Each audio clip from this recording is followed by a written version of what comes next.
प्रविश्य मम वाचमिमां प्रसुप्तां सञ्जीवयत्यखिलशक्तिधरस्वधाम्ना अन्यांश्च हस्तचरणश्रवणत्वगादीन् प्राणान्नमो भगवते पुरुषाय तुभ्यं प्राणान्नमो भगवते पुरुषाय तुभ्यम्. Sattva-guna is actually the vidya which has to eliminate the avidya. That means Sattva-guna will reveal the truth and remove this desire from our being. That means we are thinking we are small, no longer we are small, so naturally desire becomes redundant. We become natural, not that we are not acting, we will act in the natural manner. As the flowers are blossoming, we will also blossom. With the full, whatever qualities we have, whatever capacities we have, with that we will blossom. So, Sattva Guna's work is to reveal. That we should understand. We will still be active, but not with a fragmented vision, with the desire motivated activities. So, we should identify these qualities. Right in the beginning, in the 14th chapter, they have defined what is Sattva Guna, what is Rajoguna, what is Tamoguna. In the 14.678 they have defined. And also what is the guna and how it is binding us. Both these things are defined in the 678 of 14th chapter. He says, Tatra sattvam nirmalatvat prakashaka manamayam sukha sangena badnati jnana sangena chanaga. This sukha sangena badnati jnana sangena chanaga I have discussed in detail. I am not going into that. I am saying here the sattva guna is nirmala. It is pure. Basically it is the revealer. It is the revealing is its power of revealing. Prakashakam. Prakashakam anamayam. It reveals the truth. That is the objective of Sattva Guna. That is the power of Sattva Guna. In Rajo Guna you see, Rajo ragatmakam viddhi trishna sanga samudbhavam tan nibadnati kaunteya karma sangena dehinam. He says, Rajo ragatmakam viddhi. This Rajo Guna is originating from the partial. Ragatmakam hai, raga means color. That is, we are seeing the differences because of the colors, physical color. In this case, it is not just the physical color. It is the color of me and mine, others also. This I like, this I don't like. So it is a fragmented vision, as I am saying. It's a divisional, it's a differential vision. So the Rajoguna is originating from its Atma, Ragatmakam. Its origin is from this differential vision. Am I clear? We have to understand very well. Ragatmakam. In its heart, it is originating from a differential vision. Just as I say, it is the Vikshepa Shakti. And the moment we become small, we start running away from things. So it engages us into desire-motivated activity. Tan nivadnati kaunteya karma sangena dehinam. Karma sanga. That means attached to some work which is necessary or not necessary also, it is desire motivated activity, ego oriented activity. Trishna Sanga Samudbhavam. This again is, if you understand some basic truth there, you will find always this Trishna and Sanga or Kama and Sanga, these are coming. Trishna means desire actually, same. Thirst, that means desire for bhoga, desire to enjoy. And Sanga means, as we have said in the second chapter, Dhyayato Vishayan Pumsha Sangasteshu Upajayate. What is that? It is a clinging, something we associate with I like, so I generate a clinging to that. And something I don't like, we generate an intolerance and hatred towards that. Is it not? When two friends they are disliking the third friend or person, these two will talk bad about the third person and that dislike will grow. Is it not? So that is the Sangha, how the Sangha is making us biased in our judgment. Sangha will always make us. So, he says, Trishna Sangha Samudbhavam. Trishna is desire, and Sangha is that ego. You can say this is the ego, that I am this, I am doing this, I want this, I did this, I have to do this. All these are from Sangha. It is basically the ego, that I element in that, the small I, that I think about myself, that body, mind, personality. You will find everywhere these two are dealt with. In Bhagavad Gita also, other places also. It is called Kartri Bhoktri Bhava. In our scripture, in Upanishadike also, it is called Kartri Bhoktri Bhava. That means doership and enjoyership. Kartri Bhava means the doership. I have done this. This is the ego of us, that I have to do this. I did this. It can be sinful also, that I did something sinful, so I feel depressed. I did something great, I feel elated. All these are ego-related affairs.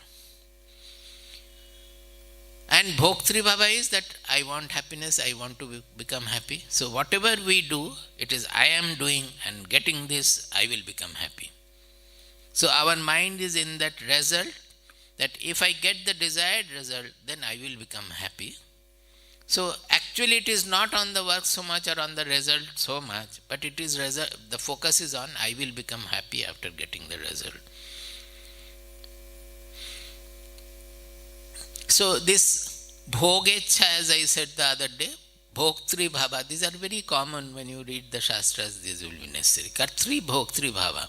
That is, Kartri Bhava is the doership, that I have done this or I have to do this. ये हमारा duty है, वो किए थे, ये करना है, वो करना है. क्या करना है? दुनिया में क्या क्या करते हैं? करो ना करो, अब next moment the body may fall. What will you do? We think that we are protecting everybody. हमें देखना है. कौन देखेगा? So Bhoga also is like that. We think we will enjoy. Finally it ends up in trouble. More trouble than enjoyment. You can enjoy whatever is coming, you can enjoy, but not clinging to it. That this result, if it happens, I am working only for that happy, and you are never going to become permanently happy. So if you can understand that I am not going to be happy from whatever the result is, then you will do naturally whatever to be done, and your focus will be entirely on the work. Whatever we are doing, it is for some objective result. To get that objective result, we have to be focused on the work, and you will be focused. The anxiety or the hope or the desire for having the ultimate happiness, that will, if we can keep away that, the whole focus will be on the work. Similarly, the third one is tamastu ajnanajam viddhi. Now here in the previous one, tan nivadnati kaunteya karma sangena dehinam. This karma sangha means activity, desire motivated activity, which we are clinging to. That should be remembered. Sattva-guna, with Sattva-guna also you can do anything, but it will not create that. It is not on the basis of a fragmented vision. It is on the basis of a comprehensive understanding of the truth. You can tremendously work, but much more than the Rajasika people. It has to be done so. But in the case of a Rajasika people, what will happen? They work with very strong desire. And if they are not successful, they immediately become depressed or very much negligent about whatever they were doing. These are the characteristics of the Rajoguna. Suppose there is a very efficient Rajasika person in one department, in an institution, in one department. He will be very enthusiastic, active, etc. But in doing his part, everything is good. He wants to do things perfectly, he wants to do things well. But in doing it, his vision will be so limited to whatever he is doing that sometimes it is to the detriment of the other departments. That he will not be concerned about. Do you get my point? In an institution, we should have a wholesome, comprehensive vision of the whole thing also. If I take away all the people from the other department because I have the power, then the other departments will get weakened. They will not be able to do their work. But the Rajasika people will not. We often give the example of one very close devotee of his. He himself used to say, he was a managing director of a big company in Calcutta. He used to say that I cannot stand any opposing opinion. He's a very egoistic person, one extreme example. Very efficient and very egoistic also. He says that in the board of directors meeting, if I propose something and if it is not accepted, that means others are opposing, I simply walk away. A managing director, if he behaves like that, is it for the welfare of the company, and what will people understand about him? They will not say anything because he is the superior boss or supreme boss. But just because his words are not accepted, he cannot take any decision at all. And we have seen his behavior like that. They will do lot of, in their ego of I am the right doer, I am this, I am that, I am punctual, I am righteous. They make so many, abnormal behavior in many places, in public also. The moment they don't like, they will simply go away from there. They cannot tolerate anything different. This is the extreme of Rajoguna, but in a small measure all of us have. That we have to find out. I am giving the extreme example, but all of us are egoistic in that sense. So that is the ego and the bhogecha, that is bhoktri bhava, that always we are doing. Even when you are listening to the lecture, if I say that, are you liking? Yes, Swamiji, I am liking. Otherwise, why should I come? I am coming means I am liking. That means you come only to enjoy the lecture. Do you get my point? Even there also we are only thinking of enjoyment. Personal gain. Is it not? It is not for enjoyment, but we are doing it for enjoyment. That means our coming also, although it is motivated by Sattva Guna in us, but the Rajoguna is still predominant there, making us selfish in that also. We have to analyze our all behavior. Then only we will be able to purify our personality, our transformation. To bring in transformation, we have to be very observant. As we are seeing others, we have to look into ourselves also. It's like on the biological table, opening up the frog, cutting it open with the skin, and you see the heart pounding, and this is happening, that is happening. Like that, open up your own book, own self, and see that, oh, here is some black mark here, remove it. नहीं जा रहा, घसो अच्छे से, थोड़ा acid डालो, हटाना है इसको, भागो. So we have to be a little merciless also with ourselves to get rid of the kalmasha, get rid of the impurities. Tamastu ajnanajam vidhi mohanam sarvadehinam. What is the tamoguna doing? It is ajnanajam. That means it is originating from the ignorance. The origin of tamoguna is ignorance. Mohanam sarvadehinam. Its purpose also to make all people deluded. The result of ignorance is to become deluded. If you don't know the truth, then you will be deluded. That's it. Pramada alasya nidrabhihi tan nibadnati bharata. How does it bind people? See, Sattva-guna bind by Sukha Sangha and Jnana Sangha. There we have to remember what kind of Sukha? Sattvika Sukha. What kind of Jnana? Sattvika Jnana. Then Rajoguna binds by Karma Sangha.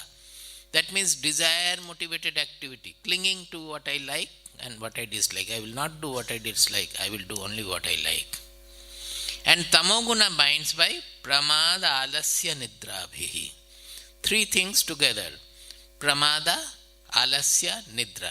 Pramada means inattention. Inattention. Whose property is inattention? It is the intelligence and the mind, is it not? Mind and intelligence also. Inattention is intelligence also. The buddhi is not having the viveka buddhi, it is wrongly analyzing. Alasya, it is a property of the body. Partly mind also, but generally of the body, physical property. Idleness. Alasya means idleness. Nidra. Nidra means both body, mind, intelligence, everything is under the clutch of it. Is it not? Nidra means the body is not functioning, mind is not functioning, the intelligence also is not functioning. So actually, if you look into these properties, you will find that tamoguna guna is working against both sattva guna and rajoguna. This pramada means inattention, means not to reveal the truth. It is just working against the sattva guna whose purpose is to reveal the truth. So that is why tamoguna is ignorance, it is darkness, it is against the light and revelatory power of sattva-guna. So in one facet of it, the tamoguna is working against the sattva-guna. Similarly, in the other facet, alasya nidra, they are working against the rajoguna, whose purpose is to make you active. So tamoguna is working against both rajoguna and sattva-guna. To remove the overpowering of tamoguna, we have to cultivate both rajoguna and sattva-guna. Is it okay? Now, to overcome the rajoguna, what is the rajoguna? It is active, but its main support is differential vision. Things differently, desire motivated activity. So there you have to incorporate the sattva-guna to take away to give us a comprehensive understanding of the truth and take away the desire motivation. We have to be active without the motivation of the desire. Desire becomes redundant. When we understand the truth, that's no desire is necessary at all. It is only, first few days also we discussed a lot, that desire only creates unhappiness. It is not really giving us happiness. In the elimination of the desire, we are really happy. So that by the cultivation of sattva-guna, it will go. And by the cultivation of the sattva-guna also will bind us by the sukha sangha and the jnana sangha. So how do we overcome that bondage? In Bhagavad Gita it is there in the last portion. In Bhagavatam also it is there, by surrender.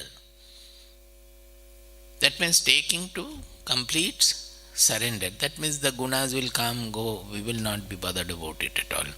That is, even when we are studying the Shastras, if you have to get up, we will get up. There won't be any resistance to do something else. When we are having very good discussion also, if some other activity we have to take to, we will take to. We will not feel intolerant about that. Abhi to padne ka time, now we are studying, we cannot do that. That will not be there. These are very well discussed in the 11th skandha of Bhagavad Gita, Srimad Bhagavatam, 11th skandha, 25th chapter.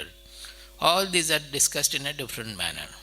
Now get back to the 18th chapter where we left. That is, he is now defining the buddhi, dhruti, sukha. These three are left out. These three they will discuss about the sattvika, rajasika and tamasika. Let us just chant these three verses so that it will be very. Buddher bhedam dhriteshchaiva.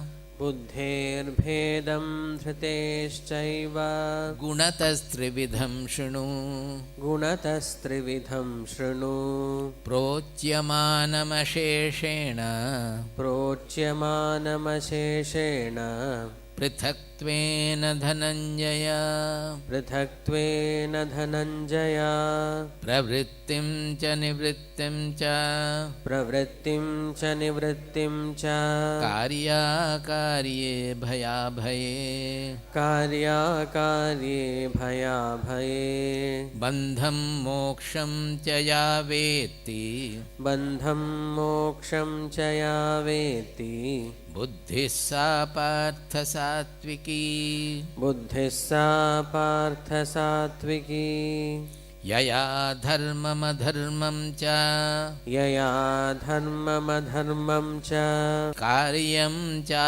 karyameva cha कार्यं चाकार्यमेव च ayathavat prajanati अयथावत् प्रजानाति buddhis sa partha rajasi. बुद्धिः सा पार्थराजसी. I said that the rajasika quality, the rajoguna, the very nature is desire motivated activity and a partial vision.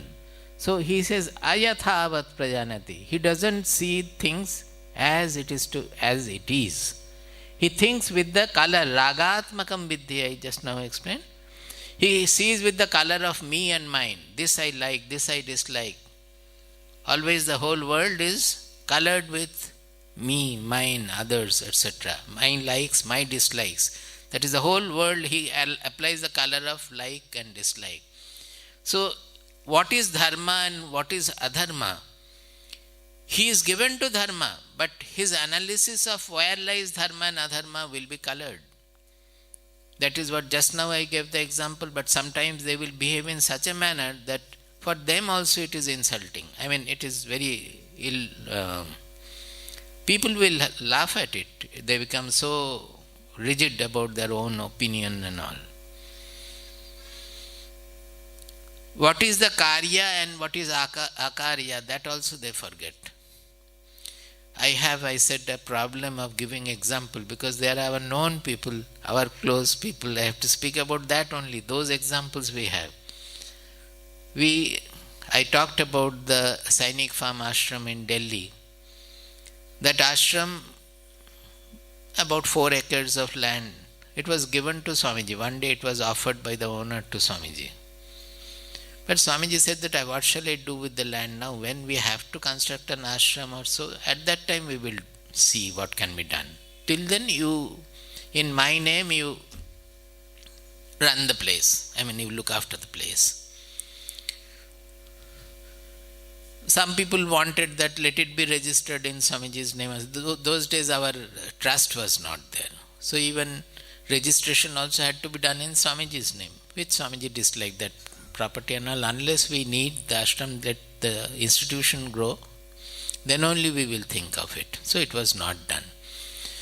Now later on there was a need because one disciple of Swamiji who had renounced, she wanted a place to stay. The other day I said she had gone to Rishikesh and all, staying in a cave, but she became a little older and she has to be hosted in Delhi.